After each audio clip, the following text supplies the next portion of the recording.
When we breed dogs for appearance without prioritizing health, we create predictable problems. Snoring is actually a sign of significant airway obstruction. It's not cute, it's a medical problem. One day your dog is fine, the next day they're paralyzed. As a veterinarian, I have seen many dogs of all shapes and sizes. And while I love every single one of them, there are certain breeds that make my heart sink a little when I see them on my schedule. Not because I don't love them, I do, but because I know what they're likely dealing with, or what they're going to face as they get older. I'm Dr. Dench, and today I want to have an honest conversation about 5 dog breeds that concern me most from a health perspective. This isn't about shaming anyone who owns these breeds. If you have one of these dogs at home, I want you to know that your dog is lucky to have you, and I'm going to share some important things you should watch for. But if you're thinking about getting one of these breeds, I want you to go in with your eyes wide open. These are wonderful dogs with amazing personalities, but they come with health challenges that are predictable, often expensive, and sometimes heartbreaking. Let's talk about it. Before I get into specific breeds, I want to explain why these health issues exist. It's not bad luck. It's not that these breeds are somehow defective. It's about how we've bred them. Over the past century, many dog breeds have been bred for increasingly extreme physical features. Flatter faces, longer backs, larger heads, more skin folds. These features often win in the show ring, and they're what people find appealing, but they come at a cost. When we breed dogs for appearance without prioritizing health, we create predictable problems. A flat face means a dog can't breathe properly. An extremely long back means more pressure on the spine. Excessive skin folds means chronic infections. And here's the thing, many of these health issues are so common in certain breeds that we've started to think of them as normal. Oh, that's just how Frenchies are, they snore. But that snoring is actually a sign of significant airway obstruction. It's not cute, it's a medical problem. As veterinarians, we want people to have dogs. We love dogs, but we also want those dogs to be healthy and comfortable. And we want owners to understand what they're getting into. So let's talk about the 5 breeds I worry about the most. Coming in at number 5, it's the iconic English Bulldog. They're symbols of determination and loyalty. They have wonderful, gentle personalities, and they're also one of the most medically compromised breeds we have. A recent study from the Royal Veterinary College found that English Bulldogs are significantly less healthy than other dog breeds. They have increased risk of breathing problems, eye conditions, and skin infections. In fact, over 12% of English Bulldogs suffer from ear infections, nearly 9% from skin infections, and about 9% from obesity. But the breathing problems are what concern me most. Nearly every English Bulldog has some degree of brachycephalic obstructive airway syndrome,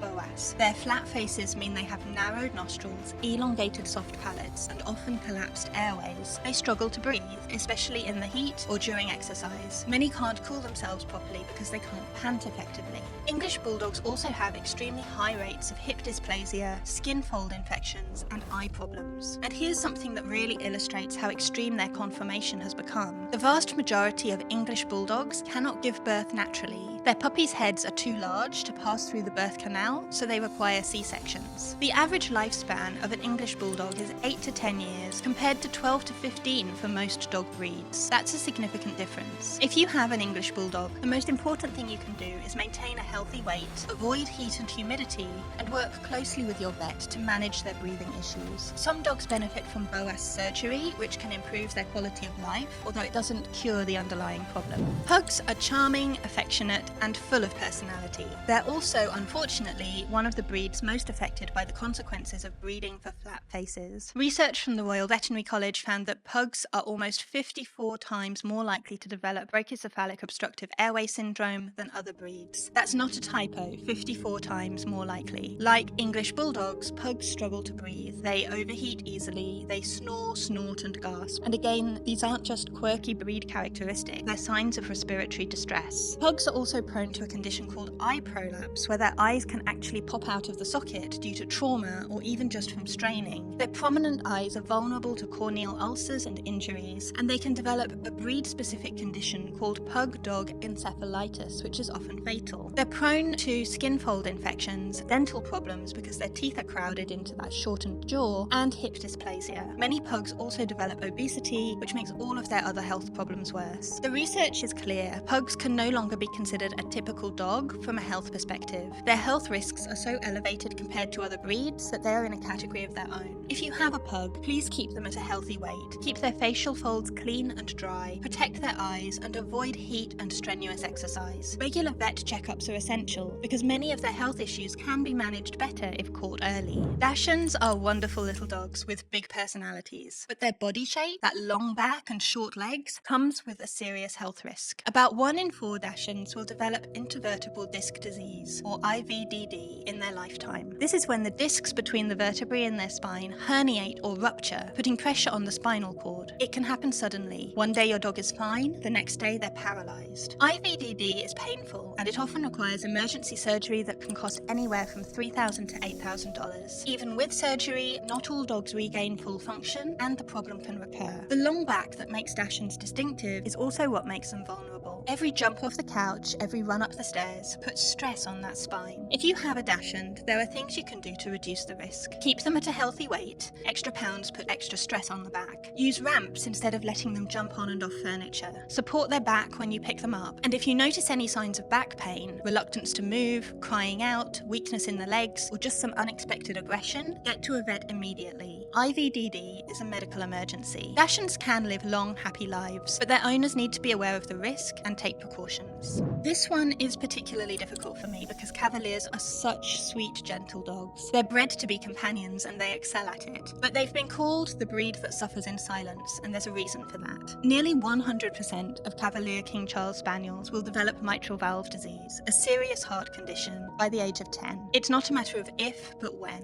This disease causes the heart valves to deteriorate, leading to heart failure. Many Cavaliers are on heart medications for years. But what concerns me even more is a condition called syringomyelia. This is a neurological disorder where the skull is too small for the brain, causing fluid-filled cavities to form in the spinal cord. It's incredibly painful. Dogs with syringomyelia often scratch at their necks and shoulders, not because they're itchy, but because they're in pain. Some describe it as feeling like constant pins and needles or electrical shocks. Not every Cavalier develops syringomyelia, but the rates are high enough that it's a serious concern, and there is no cure, only pain management. Cavaliers are also prone to eye problems, hip dysplasia, and ear infections. They're wonderful dogs, but they come with significant health challenges that prospective owners need to understand. If you have a Cavalier, regular cardiac screenings are essential. Your vet should listen to their heart at every checkup, and you may need echocardiograms as they age. Watch for signs of pain or discomfort, and don't dismiss scratching as just a behavioural quirk. It could be a sign of syringomyelia. French Bulldogs are now the most popular dog breed in America. In 2022, they unseated Labrador Retrievers, who had held that title for 31 consecutive years. And honestly, much of the veterinary world was concerned when that announcement was made. I see French Bulldogs in my clinic constantly, and I can tell you from experience, these dogs face significant health challenges. Like English Bulldogs and Pugs, French Bulldogs suffer from brachycephalic obstructive airway syndrome. They struggle to breathe, they overheat easily, they can't exercise the way that other dogs can.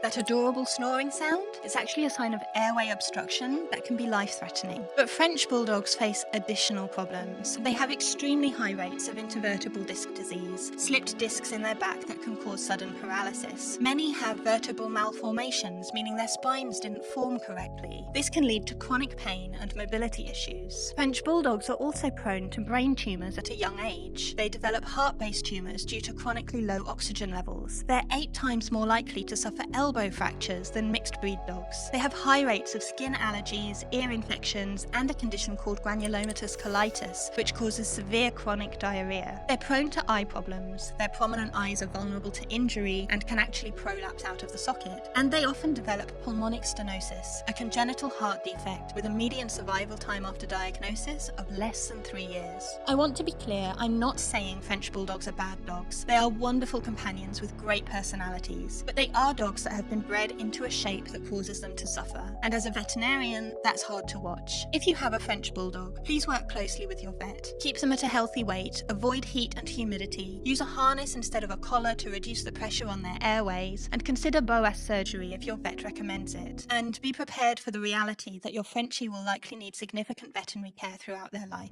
So why am I telling you all of this? Not to make you feel bad if you own one of these breeds. Your dog is an individual and they deserve the best care and the most most love you can give them. I'm telling you this because I think we need to have an honest conversation about what we've done to these breeds. We've bred them for appearance, for flat faces, for compact bodies, for features that we find appealing, without adequately considering the health consequences. And the result is that we have breeds where suffering is predictable, where a significant percentage of dogs will develop serious, painful, expensive health conditions just because of how they're built. The good news is that there's a growing movement towards healthier breeding. Some countries like the Netherlands have banned breeding of extreme brachycephalic dogs. Some kennel clubs are revising the breed standards to prioritise health over appearance, and more breeders are working to moderate extreme features, breeding for slightly longer noses, less extreme backs, more functional body shapes. There are also veterinarians and researchers working on better treatments and surgical interventions to improve the quality of life for these dogs. But ultimately, change will come from informed consumers. When people stop buying dogs with extreme features, breeders will stop producing them. When we prioritise health over appearance, we'll get healthier dogs. If you're considering getting one of these breeds, I encourage you to think carefully about whether you're prepared for the health challenges. Can you afford the potential surgeries and ongoing medical care? Are you prepared to manage a dog with chronic health issues? Are you okay with the possibility of a shortened lifespan? And if you decide you still want one of these breeds, please find a responsible breeder who is health testing their breeding dogs, who is working toward more moderate features, and who will be there to support you if problems arise. Better yet, consider adopting. There are breed-specific rescues for all of these breeds, and many of them are full of dogs who need homes because their original owners couldn't handle the health issues or the costs. If you already have one of these breeds, here are some key things to watch for. For brachycephalic breeds, French Bulldogs, English Bulldogs and Pugs, monitor their breathing closely. If they're struggling more than usual, if they're collapsing after exercise, or if they're turning blue around the gums, that's an emergency. In general, keep them cool, maintain a healthy weight, and talk to your vet about whether BOAS surgery might help. For Dachshunds, watch for any signs of back pain or weakness. If they're reluctant to move, crying out, or showing any hind leg weakness, get to the vet immediately. Time is critical with IBDD. For Cavaliers, regular heart checkups are essential. Listen for coughing, especially at night, which can be an early sign of heart disease. And watch for any unusual scratching or signs of pain, which could indicate syringomyelia. For all of these breeds, maintaining a healthy weight is one of the most important things you can do. Extra pounds make every health problem worse. Breathing issues, joint problems, heart disease, everything. If your dog has digestive sensitivities, which are common in many of these breeds, especially French Bulldogs, a high-quality supplement like PawOrigins Primal Vitality Beef Organ Complex can help support their overall health and digestion with nutrient-dense, natural ingredients. It's a product I'm very proud of. It's not a cure for structural problems, but it can help dogs with sensitive systems to get the nutrition they need to thrive. Look, I know this was a heavy topic, but I think it was important. These dogs deserve better than what we've bred them to be, and the only way things change is if we talk honestly about the problems. If you have one of these breeds, please don't feel guilty. Love your dog, take the best care of them you can, and work closely with your vet. You're doing the right thing. And if you're thinking about getting a dog, I hope this information helps you make an informed decision. There are so many wonderful, healthy breeds out there. You can find a dog with the personality you want without the health problems that come with an extreme conformation. If this video was helpful, please give it a thumbs up and subscribe for more honest vet advice. And drop a comment below. Do you have one of these breeds? What's been your experience? I'd love to hear from you. Thanks for watching, and I'll see you in the next one.